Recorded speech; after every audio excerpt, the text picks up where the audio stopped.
Presiden Prabowo Subianto menghadiri langsung penyerahan uang pengganti kerugian negara sebesar 13,25 triliun rupiah dari Kejaksaan Agung kepada Kementerian Keuangan terkait kasus korupsi ekspor crude palm oil dan turunannya.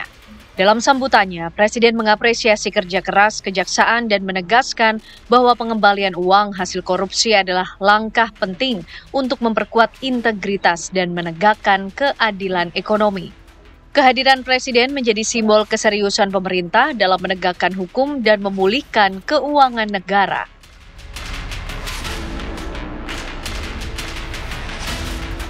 Lantas, apa pesan tegas yang ingin disampaikan Presiden kepada seluruh kabinet dan lembaga negara lainnya?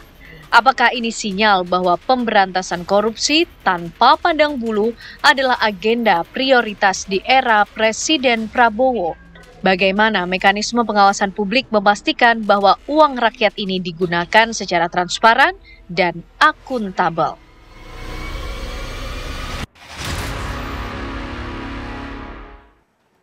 Ya, pemirsa, Presiden Prabowo Subianto menghadiri langsung penyerahan uang pengganti kerugian negara atas tindak pidana korupsi ekspor crude palm oil atau CPO sebesar 13,25 triliun rupiah yang kemudian diserahkan dari Kejaksaan Agung ke Kementerian Keuangan. Lantas pemirsa, apa makna atau pesan yang hendak disampaikan dari kehadiran Presiden Prabowo? Apakah kemudian pemberantasan tindak pidana korupsi tanpa pandang bulu menjadi agenda prioritas dari Presiden Prabowo? Malam hari ini kita akan membahasnya bersama dengan sejumlah narasumber yang sudah hadir di Apa Kabar Indonesia Malam. Tentunya ada Bang Saud Sitomorang, Wakil Ketua KPK di tahun 2015 sampai 2019. Selamat malam Bang Saud. Malam Mbak Ken. Sehat ya Bang Saud? Sehat Mbak Ken. Terima kasih sudah hadir malam hari ini dan juga bergabung bersama kita ada pengamat kebijakan publik dari Universitas Trisakti tentunya Pak Trubus Rahardiansyah. Pak Trubus apa kabar? Malam, ya, apa kabar? Sehat ya Pak? Terima kasih sudah hadir malam hari ini. Mantap selalu. Dan juga bergabung bersama kita melalui sambungan Zoom ada Prof. Pujiono Suwadi, Ketua Komisi Kejaksaan Republik Indonesia. Selamat malam Prof. Pujiono. Selamat malam Mbak Ken, selamat malam Pak Saud. Selamat malam Pak Trubus. Ya, baik, malam, Prof. Pujiono, mungkin kita ingin tahu cerita di balik penyerahan uang yang nilainya sangat fantastis Pak, 13,25 T ini, kronologinya seperti apa hingga kemudian juga Pak Presiden bisa turut hadir langsung untuk menyaksikan penyerahan tersebut? Ya, yang pertama ini bukan akhir ya, karena total CPU itu kan putusan pengadilan tingkat akhir Mahkamah Agung itu kan 17-an triliun ya yang berhasil dilakukan oleh teman-teman kejaksaan pengembalian kerugian keuangan negaranya dalam pidana tambahannya yang sudah bisa dirampas itu 13 sekian triliun. Tentu ini bagian dari apresiasi dari Pak Presiden, meskipun ini belum selesai dengan segala upaya dan kerja keras yang dilakukan oleh kejaksaan. Pak Presiden menunjukkan pertama adalah apresiasi. Yang kedua juga menurut saya Pak Presiden menunjukkan tentang Prabowo Swe lah dalam pemberantasan korupsi. Prabowo Swe yang saya maksud adalah paradigma baru dalam pemberantasan korupsi. Bahwa pemberantasan korupsi itu bukan sekedar menghukum badan, bahwa menghukum badan bagian dari amanah dari UNKEK juga 2003 juga Undang-Undang Tipikor itu tetap dilakukan untuk pidana-pidana perorangan. Tetapi juga bagian dari rekomendasi dari UNKEK 2003 illicit enrichment ini adalah ada sesuatu yang harus kemudian dikejar. Yang dikejar adalah soal pengembalian keuangan negara. Nah, menurut saya Pak Prabowo bukan mengenalkan tetapi juga memberikan prioritas sebagai efek deteran dalam pemberantasan korupsi. Primum remediumnya adalah pengembalian keuangan negara. Ini jadi unsur yang menurut saya penting karena dilihat bahwa ya CPI kita ya begini-begini saja lah, barangkali nanti dengan Prabowo Swe ini adalah satu langkah maju, langkah terobosan yang bisa meningkatkan CPI. Itu yang pertama. Yang kedua adalah dilihat soal tentu tujuan hukum ya. Tujuan hukum itu kan bukan hanya soal jaminan kepastian hukum, tapi di sana juga soal keadilan ekonomi yang disebut Pak Prabowo dalam konteks pemberantasan korupsi juga untuk kemanfaatan. Nah, keadilan ekonomi ini tentu uang yang kemudian diselewengkan oleh para koruptor itu bisa kemudian dikembalikan Nah, terus kemanfaatannya tentu kita berharap dalam uang yang dirampas oleh kejaksaan dan kemudian diserahkan kepada negara itu digunakan sebesar-besarnya untuk kesejahteraan rakyat seperti yang disebut Pak Prabowo untuk sekolah dan yang lain-lain lah. Nah, saya melihatnya di situ sehingga ini apresiasi dan juga mengenalkan soal Prabowo SW dalam pemberantasan korupsi menurut saya. Baik, prioritas soal pemberantasan korupsi. Kalau menurut pandangan Bang Saud, kehadiran Presiden, Bang, seorang kepala negara kemudian dalam penyerahan uang pengganti kerugian negara atas tindak pidana korupsi ini mau bicara soal apa? Bahwa ada kemudian kekuatan tambahan yang hadir langsung dari RI 1 untuk ikut memberantas korupsi di negeri ini? Iya, kalau normatifnya kan biasa itu kan udah serahin aja Kementerian Keuangan, udah selesai sebenarnya kan. Berapapun besarnya, apapun bentuknya gitu. Itu udah selesai sebenarnya tanpa kehadiran Presiden di tempat. Tapi kan yang perlu dilihat di situ adalah ini kan sejalan dengan omongannya yang udah puluhan kali ya. Ya kalau udah kita sempat ngitung kayaknya Bang. Udah gak hitung lagi. Pokoknya selama ini kan kita hitung yang muncul. Ternyata di ruang-ruang tertutup jadi gue bicara yang sama. Ketemu bilateral dengan beberapa orang isunya sama. Jadi pokoknya udah berapa kali gitu. Nah kemudian diwujudkan dengan yang kalau kita bilang bahwa kemudian criminal justice system kita mulai dari penyelidikan sampai penuntutan sampai kemudian selesai. Ya Presiden menunjukkan bahwa ini loh gue mau selesai sampai tuntas. Bukan hanya melakukan di depannya itu katakanlah penindakan terus kemudian dieksekusi dan kemudian selesai perkaranya. Di ujungnya kan selalu memang pengembalian. Ini yang selalu jadi isu. Orang berdebat malam undang-undang perampasan aset sebenarnya.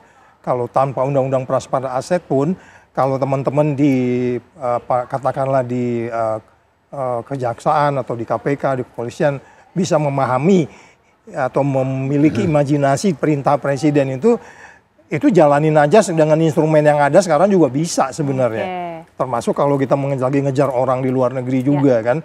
Dengan mutual legal assistance yang ada sekarang aja itu tanpa juga mempunyai ada bilateral. Kalau katakan ada seseorang sedang lari di luar dalam kaitan kasus Pertamina gitu ya. Itu juga bisa dilakukan. Jadi artinya gini, ini menunjukkan kehadiran seseorang yang menginspirasi pasukannya gitu. Ini kan komandan hadir di medan tempur nih. Simbolik. Lu kalau nggak kerja juga gue sikat lo kan gitu. Itu ya, itu makna mendalam yang coba ingin disampaikan oleh Presiden Prabowo. Kalau Pak Trubus, kira-kira publik menilai kehadiran Presiden Prabowo dalam penyerahan uang yang nilainya fantastis Pak, 13,25 T. Ini gimana Pak Trubus? Iya, kalau publik sih melihatnya lebih kepada ini Pak Prabowo sepertinya nggak main-main soal korupsi gitu ya, pencegahannya.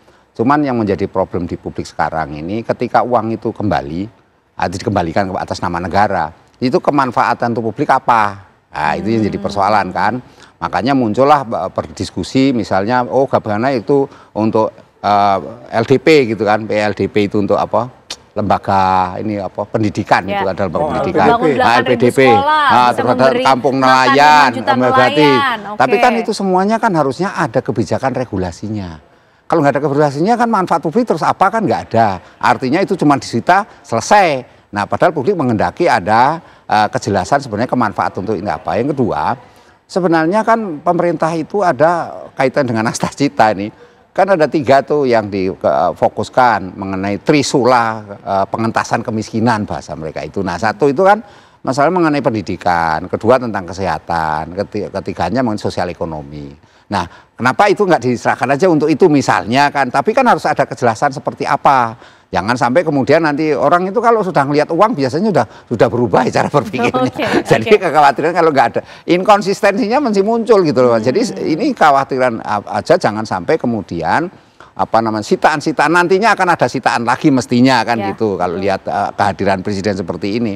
Nah berarti kan diperlukan satu kerangka yang jelas arahnya mau diapakan kan gitu supaya publik itu melihat bahwa pemberantasan korupsi memang bermanfaat untuk publik. Kalau tidak ya selama ini kan publik hanya menilai bahwa pemberantasan korupsi udah uang dikembalikan sama negara. Kalau yang dikelola KPK oke lah itu dikelola KPK, tahu kan barang dikelola KPK, tapi katanya kembali kepada negara sampai hari ini tidak ada. Bahkan Prof. Romli pernah menyinggung itu, kemana sesungguhnya aset-aset yang dikembalikan, nggak pernah ada laporan dari Menteri Keuangan seperti apa sesungguhnya mereka digunakan untuk apa, itu kan nggak ada.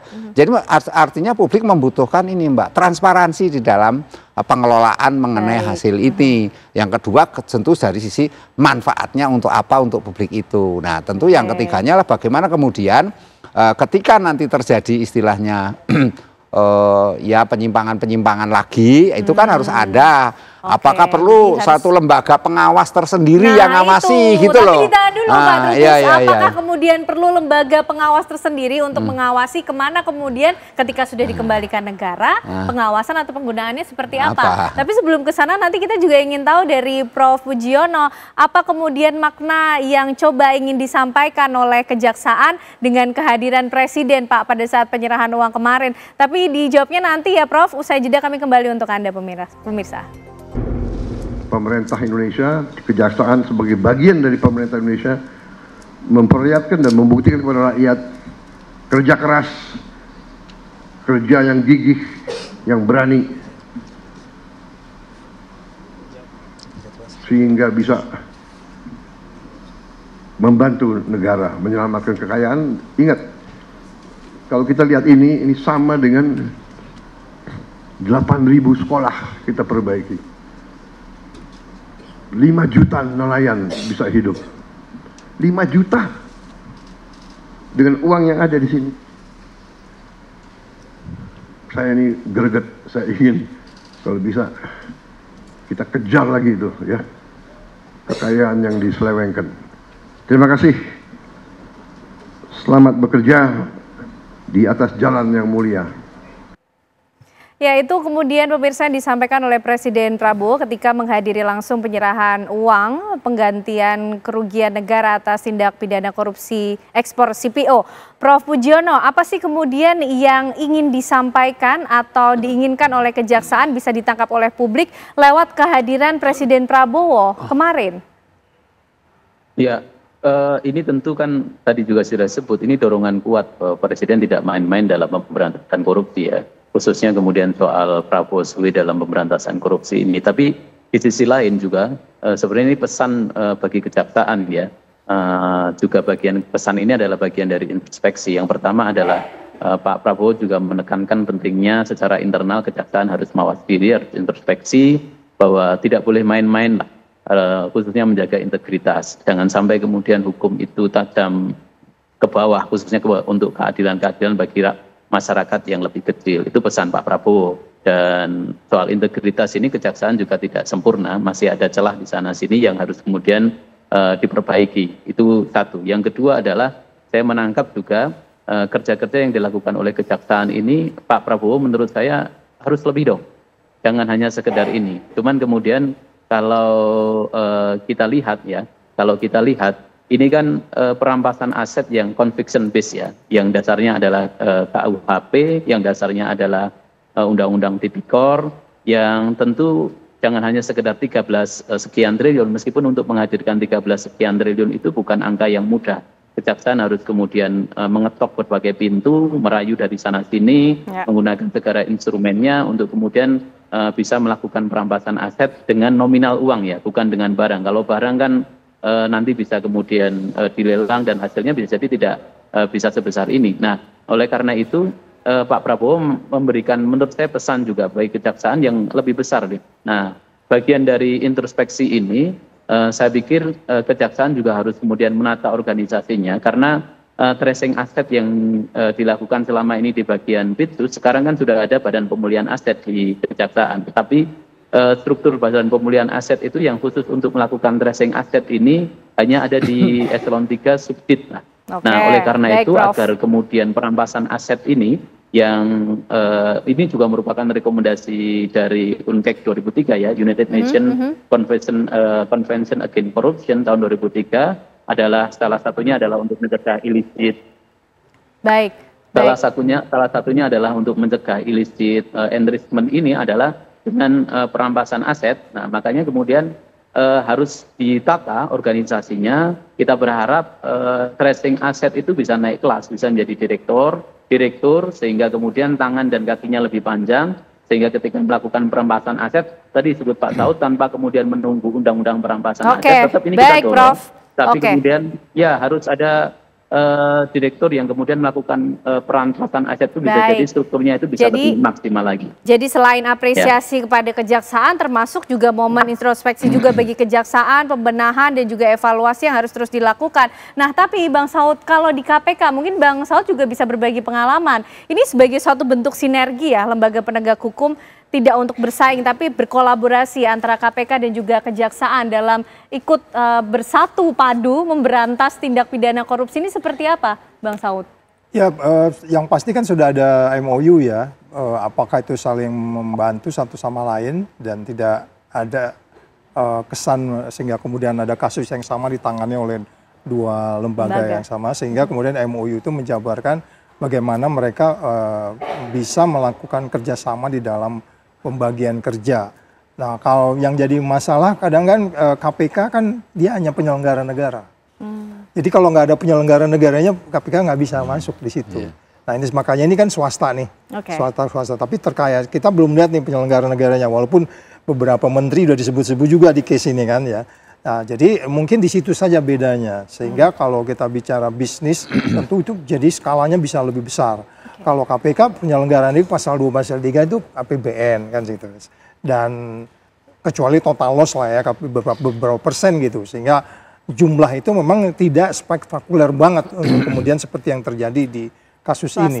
Nah, jadi masalah sebenarnya adalah kalau kita bilang bagaimana sebenarnya dua institusi ini untuk bisa berbagi, untuk kemudian di mana bisa masuk di swastanya dan kemudian KPK masuk di penyelenggara negaranya, yang menurut saya adalah pesan yang harus diambil dari Presiden adalah pesan kepastiannya, ketegasannya, yang tidak boleh mundur, yang selalu dia bilang kejar kemanapun. Nah, 3 institusi ini harus mengejar kemanapun, dan yang ngejar ya bertiga ini, bukan Presiden yang lari-lari ngejar, ya mereka bertiga harus mengejar, sehingga kehadiran Presiden di lahan paling depan di medan tempur itu kan juga meyakinkan bahwa saya serius loh gitu.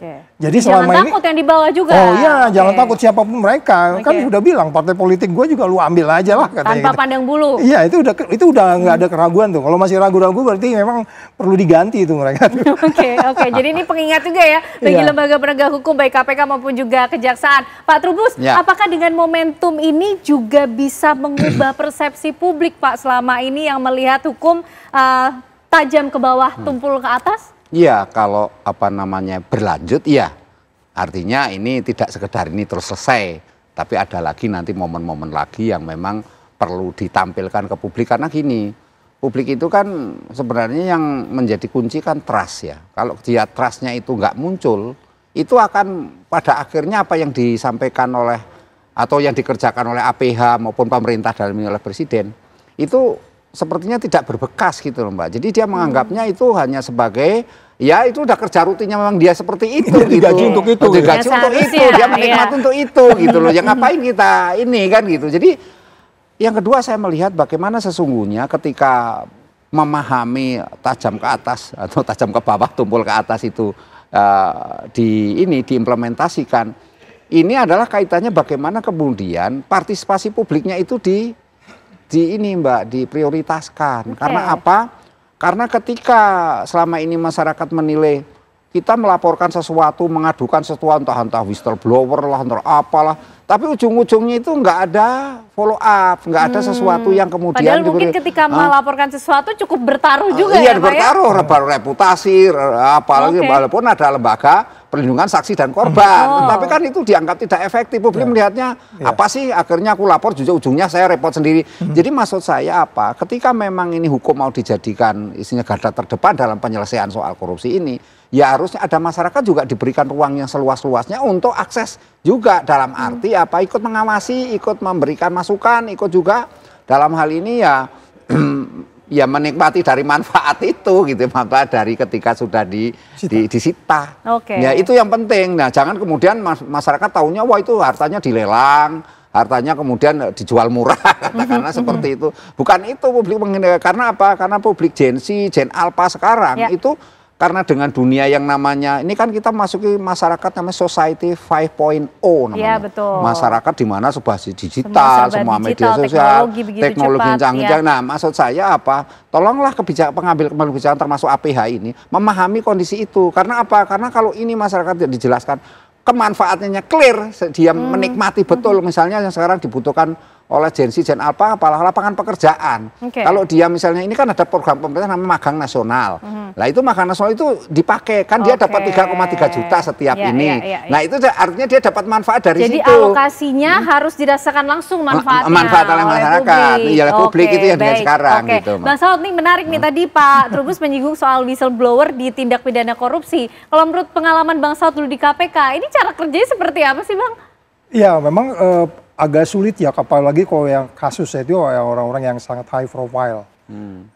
Itu ada beberapa komitmen di kita membangun safe house biasanya. Ya, ketika seseorang merasa tidak nyaman, tidak aman, ya kita proteksi dia. Ada satu tempat itu untuk kemudian meyakinkan bahwa dia akan merasa aman. Dan bila perlu ganti nama, ganti KTP, konsep-konsep kayak gitu sudah ada sebenarnya. Nah, yang jadi masalah adalah ketika kemudian setelah dia berbuat, kemudian itu tidak dipublikasikan sehingga orang juga tidak berani untuk mengikuti jalan yang sama karena nggak semua orang kan nggak mau ngambil risiko yang sama. Tingkat keberanian orang itu berbeda gitu atau tingkat vested interestnya pasti ada juga konflik of interest ketika dia melaporkan tuh kadang-kadang pamannya yang dikerjain teman ya jadi artinya oke, itu nggak apa-apa tapi whistleblower ini menjaga mereka untuk kemudian berani kemudian melaporkan dengan karena sejumlah risiko dalam kan mengumpul informasi juga nggak gampang. Emang dilaporkan kan nggak seperti yang saya bilang sama Mbak Ken itu. Ada orang nulis surat sama saya, Pak Saud tetangga gua kaya banget, tangkap dong. Nggak gitu kan. Ada yang ngirim begitu. Kan dia ngirim ada bukti-bukti, dia harus meneliti kemana. Nah itu makanya whistleblower ini menjadi bagian yang sangat penting di dalam piagam PBB juga sebenarnya. Nah kita yakini bahwa tanpa whistleblower kita bisa melakukan penindakan, tapi efisiensinya menjadi lebih sulit karena bagaimanapun peristiwa pidana itu terjadi dulu baru kita bisa turun. Kan nggak bisa kita nggak suka ngikutin orang gitu. Nah, ini yang saya maksudkan adalah kalau kaitannya tadi bagaimana setelah dia melaporkan kemudian terjadi sesuatu sebelumnya tuh ada kepres dia sekian persen dapat. Nah ini saya nggak tahu nih apa ini yang 17 ini. Apa yang 13 ini ada kaitan dengan whistleblower nggak? Itu dia bisa dapat loh itu. Kalau itu ada kepresnya tuh ada keputusannya. Di KPK juga ada itunya. Nah itu sebenarnya kan bagian yang dibilang Pak Trubus tadi bahwa saya ada gunanya melaporkan. Kalau nggak ngapain juga gitu. Artinya ya kalau saya lagi nganggur ada forumnya juga. Atau kalau anak saya lagi nggak sekolah, bangun dong sekolah itu yang. Tapi Presiden udah bilang kan kemarin. Dia sebenarnya udah menjawab tadi itu. Dia akan bangun rumah nelayan, sekolah dan seterusnya. Itu kayaknya Presiden membaca keluhan-keluhan Gen Z juga. Menarik ya ketika kemudian publik menjadi satu hal yang utama di atas segalanya, partisipasi dan pengawasan publik menjadi penting. Nah berikutnya kita juga ingin tahu jangan sampai momentum yang terjadi kemarin di Kejaksaan, penyerahan 13,2 T menjadi satu momen seremonial saja. Tapi ke depannya seperti apa Prof. Fujiono nanti bisa membahasnya. Usai jeda pemirsa kami masih akan kembali hadir untuk Anda. Baik pemirsa, kita lanjutkan pembahasan malam hari ini soal bagaimana kemarin kehadiran Presiden Prabowo menyaksikan langsung penyerahan uang penggantian kerugian negara 13,25 T atas tindak pidana korupsi ekspor CPO. Prof. Fujiono, apa kemudian yang akan diupayakan lagi? Harapannya lebih dari ini soal pemberantasan tindak pidana korupsi yang dilakukan khususnya oleh Kejaksaan. Harapannya ini bukan sekedar momentum atau seremonial saja, Pak.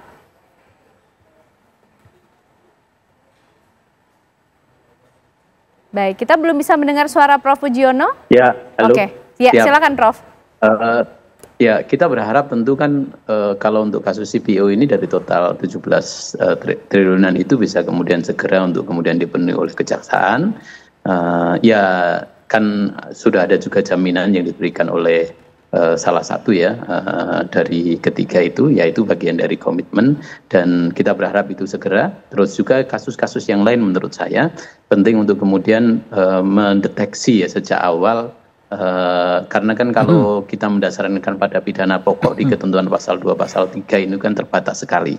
Maka kan yang bisa dimunculkan kan di pidana tambahannya, nanti diganti kerugiannya itu. Tetapi karena ini sifatnya adalah impersonal, sifatnya adalah conviction based dalam penyitaan perampasan aset itu, maka kekuatan kejaksaan untuk mewujudkan perampasan aset itu harus kemudian betul-betul bukan hanya sekedar solid, berintegritas tinggi, tetapi juga betul-betul terukur dan maksimal seperti harapan Pak Presiden gitu. Dan harapan kita semuanya, sehingga kasus-kasus yang lain yang sekarang ini masuk dalam lead maupun dik kejaksaan sebelum proses putusan hakim itu sudah dilakukan proses-proses penyitaan itu, sehingga ketika kemudian putusan hakim mengiyakan, ya tentu kan tinggal dirampas untuk negara. Tapi kalau misalnya putusan hakim berkata lain, ya tinggal nanti kemudian dikembalikan kepada korban. Tetap kepastian hukum itu menjadi prioritas, keadilan dan juga keadilan, khususnya keadilan ekonomi dengan pengembalian kerugian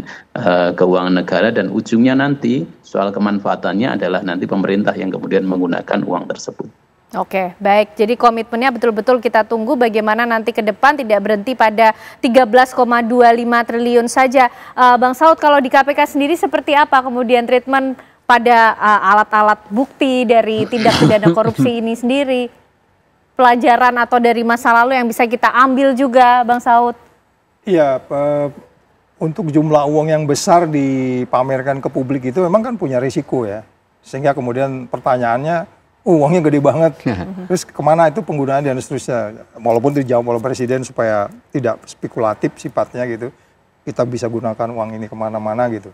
Tetapi kalau uang yang sebenarnya hasil dari OTT memang kita harus tunjukin gitu. Tapi kalau hasil dari perhitungan kerugian negara ya, biasanya itu langsung transfer aja ke Kementerian Keuangan. Nggak mesti harus dibawa, ditampilkan. Itu gaya aja, style aja ya. Bisa saja. Tapi sebenarnya lebih banyak inefisien menunjukkan uang itu. Nah, ada risiko juga di situ. Ada framing macam-macam dari masyarakat. Kemudian